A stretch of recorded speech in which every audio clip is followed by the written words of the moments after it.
The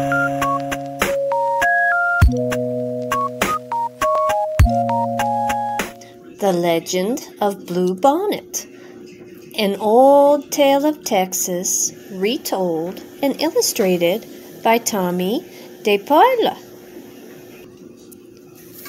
Great spirits, the land is dying. Your people are dying too. The long line of dancers sang, "Tell us what we have done to anger you. End this drought, save your people. Tell us what we must do, so that you will send the rain that will bring back life." For 3 days the dancers danced to the sound of the drums, and for 3 days the people, called Comanche, watched and waited. And even though the hard winter was over, no healing rains came. Drought and famine are hardest on the very young and the very old. Among the few children left was a small girl named She Who Is Alone. She sat by herself watching the dancers. In her lap was a doll made from buckskin, a warrior doll. The eyes, nose, and mouth were painted on with the juice of berries. It wore beaded leggings and a belt of polished bone. On its head were brilliant blue feathers from the bird who cries, "Jay, Jay." She loves her doll very much. Soon, She Who Is Alone said to her doll, "The shaman will go off alone to the top of the hill to listen for the words of the great spirits. Then we will know what to do, so that once more the rains will come, and the earth will be green and alive. The buffalo will be plentiful, and the people will be rich again." As she talked, she thought of the mother who made the doll, of the father who brought the blue feathers. She thought of the grandfather and the grandmother she had never known. They were all like shadows. It seemed long ago that they had died from the famine. The people had named her and cared for her. The warrior doll was the only thing she had left from those distant days. "The sun is setting," the runner called as he ran through the camp. "The shaman is returning." The people gathered in a circle, and the shaman spoke. "I have heard the words of the great spirits," he said. "The people have become selfish. For years they have taken from the earth without giving anything back. The great spirits say the people must sacrifice. We must make a burnt offering of the most valued possessions among us.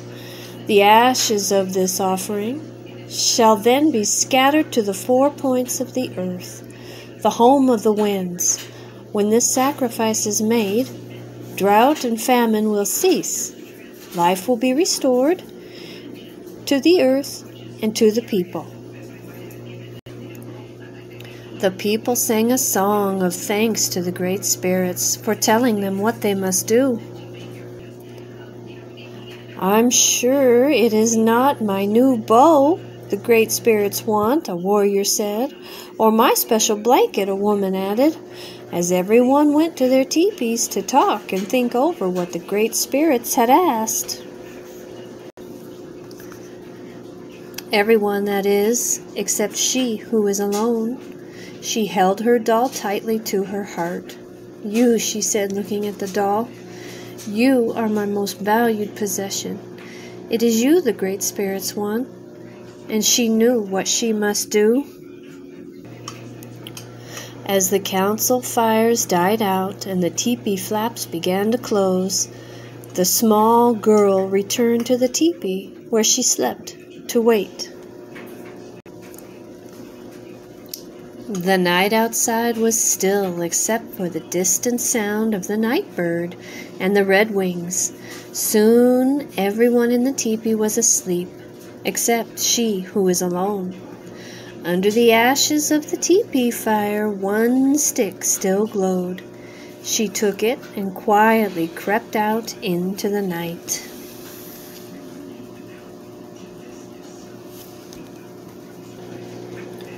She ran to the place on the hill where the great spirits had spoken to the shaman.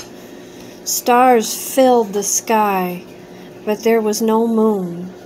"Oh, great spirits," she who is alone said, "here is my warrior doll. It is the only thing I have from my family who died in this famine. It is my most valued possession. Please accept it." Then, gathering twigs, she started a fire. With the glowing fire stick, the small girl watched as the twigs began to catch and burn. She thought of her grandmother and grandfather, her mother and father, and all the people, their suffering, their hunger, and before she could change her mind, she thrust her doll into the fire. She watched until the flames died down and the ashes had grown cold. Then, scooping up a handful, she, who is alone, scattered the ashes to the home of the winds, the north, east, the south, and the west. And there she fell asleep until the first light of the morning sun woke her. She looked out over the hill, and stretching out from all sides, where the ashes had fallen, the ground was covered with flowers, beautiful flowers, as blue as the feathers in the hair of the doll, as blue as the feathers of the bird who cries, "Jay, Jay." When the people came out of their teepees, they could scarcely believe their eyes. They gathered on the hill with she who was alone, to look at the miraculous sight. There was no doubt about it. The flowers were a sign of forgiveness from the great spirits. As the people sang and danced their thanks to the great spirits, a warm rain began to fall, and the land began to live again. And from that day on, the little girl was known by another name, one who dearly loved her people. And every spring, the great spirits remember the sacrifice of a little girl and fill the hills and valleys of the land, now called Texas, with the beautiful blue flowers, even to this very day. Thank you so much for watching and listening today. Please don't forget to click the thumbs up button and the subscribe, and you'll never miss another story. Thanks for watching. Bye.